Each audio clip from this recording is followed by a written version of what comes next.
आदाब दोस्तों महाराष्ट्र में चल रहे सियासी संकट के बीच गोवा से बड़ी खबर सामने आ रही है। गोवा में जिस तरह से 5 से 6 कांग्रेस पार्टी के विधायकों के टूटने की खबर कल चल रही थी, उस मामले में अब बड़ा उलटफेर होता हुआ दिखाई दे रहा है।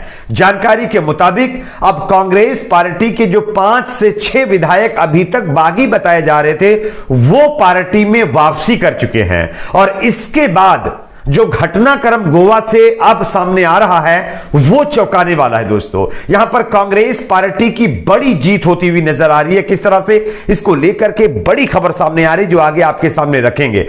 दूसरी बड़ी खबर यहां पर आ रही है दोस्तों कि मोदी राज में देश को बहुत बड़ा झटका लगा है।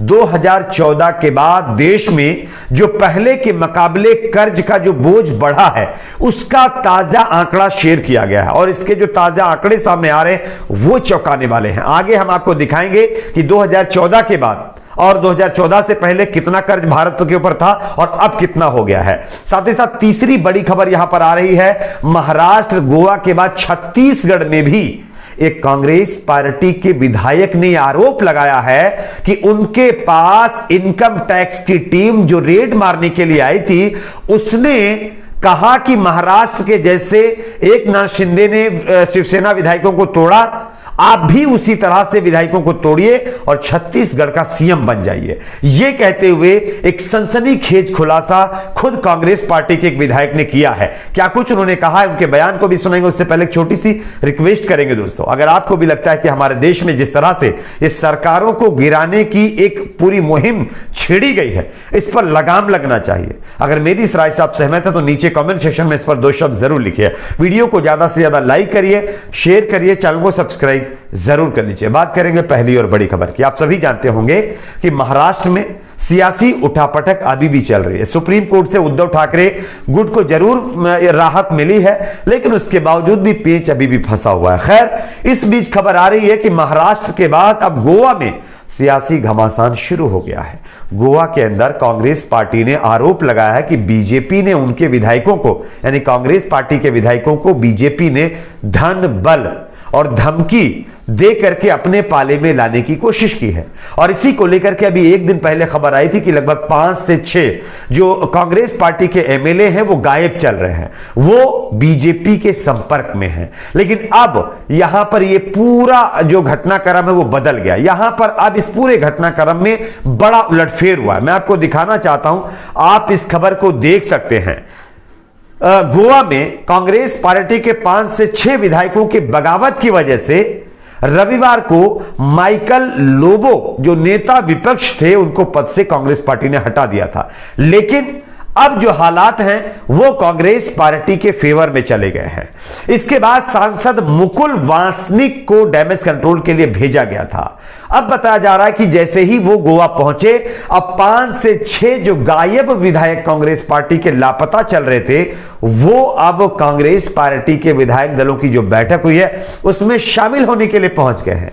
यानी कि जो डैमेज कंट्रोल की कोशिश की गई उसमें कांग्रेस पार्टी कामयाब हो चुकी है और बीजेपी के मंसूबों पर पानी फिर गया। ये मैं नहीं कह रहा हूं, बल्कि कांग्रेस पार्टी के नेता कह रहे हैं। कांग्रेस ने जो बैठक विधायकों की बुलाई थी उसमें 5 से 6 जो बागी विधायक बताए जा रहे थे कि इन्होंने बगावत करके बीजेपी के संपर्क में, ये जल्द ही बीजेपी ज्वाइन कर सकते हैं, उन्होंने घर वापसी कर दी। यानी कि फिर से कांग्रेस पार्टी में ये विधायक आ गए हैं। ये गोवा से कांग्रेस पार्टी की बड़ी जीत है और देखना होगा कि आगे इस पर क्या होता है। फिलहाल ये ताजा अपडेट गोवा से सामने आ रही है। एक और खबर की बात करते हैं। अगली बड़ी खबर आ रही है, 2014 के बाद मोदी राज में देश के ऊपर कितना कर्ज और लद गया है, इसका एक नया सर्वे सामने आया है जिसके आंकड़े चौंकाने वाले हैं। यह दावा मैं नहीं कह रहा हूं, बोलता हिंदुस्तान की खबर है, उन्होंने ही छापा है, आपको हम दिखा भी रहे, देख सकते हैं। 2014 में देश पर टोटल कर्ज 56 करोड़ 51 लाख था, लेकिन अब ये जो कर्ज है वो बढ़ करके 2022 तक 139 लाख करोड़ हो गया है। यानी कि 2014 से पहले देश के ऊपर 56 लाख करोड़ कर्ज था, 56 लाख करोड़, लेकिन 2022 तक अब ये कर्ज 139 लाख करोड़ हो गया है। और इस मामले में अब कांग्रेस पार्टी ने मोदी सरकार से सवाल खड़े करते हुए यह कह दिया है कि क्या हमारे देश का भी हाल श्रीलंका जैसा होने वाला है। क्योंकि अगर 56 लाख से बढ़कर के 56 लाख करोड़ से बढ़कर के 139 लाख करोड़ रुपए देश के ऊपर कर्ज बढ़ रहा है, तो आप यकीन मानिए कि देश में आने वाले दिन बहुत कठिन होने वाले हैं। और इसी का एक नजारा आप देख रहे होंगे कि प्राइवेटाइजेशन चल रहा है, बड़ी बड़ी कंपनियों को नीलाम किया जा रहा है, देश की धरोहर को बेचा जा रहा है। ये मैं नहीं कह रहा हूं, ये विपक्षी पार्टी के नेताओं का आरोप है। और कांग्रेस पार्टी के नेता सुरजेवाला ने साफ तौर पर, मैं आपको एक चार्ट दिखा रहा हूं, देख सकते हैं, इसमें लिखा है साल 2014 देश पर कर्ज 56,51,000 लाख करोड़ रुपए था। साल 2022 में देश पर कर्ज हो गया 139 लाख करोड़। सोचिए, समझिए, जानिए, सवाल पूछिए, नहीं तो श्रीलंका जैसे हालात हो जाएंगे। ये रणदीप सुरजेवाला ने बाकायदा ट्वीट करते हुए मोदी सरकार के ऊपर हमला किया है और इस मामले पर सवाल पूछा है। और आज इसीलिए हमारे देश में विकास के ऊपर, बेरोजगारी के ऊपर और महंगाई के ऊपर बातचीत नहीं की जा रही है। आप देश के नागरिक हैं, आपको भी सवाल करने का हक है और यह हक आपसे कोई नहीं छीन सकता, क्योंकि हमारे देश के लोकतंत्र ने हमको ये फ्रीडम दी है। इसलिए महंगाई, बेरोजगारी, शिक्षा के ऊपर जरूर जो है सवाल करिए, क्योंकि ये हमारे बेसिक मुद्दे हैं, ना कि हिंदू मुसलमान, मंदिर मस्जिद। बात करेंगे अगली खबर की। अगली बड़ी खबर यहां पर आ रही है छत्तीसगढ़ से।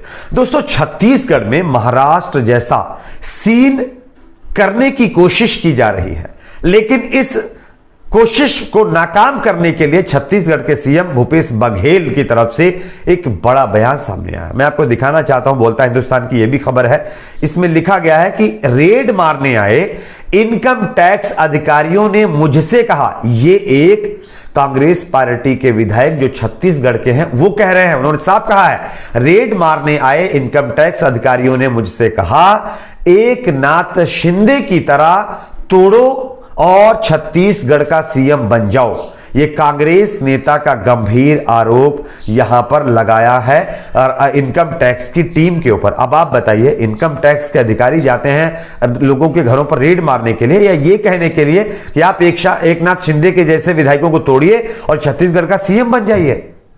अगर इस तरह की चीजें इनकम टैक्स की टीम की तरफ से कही गई हैं, क्या इसकी जांच नहीं होनी चाहिए?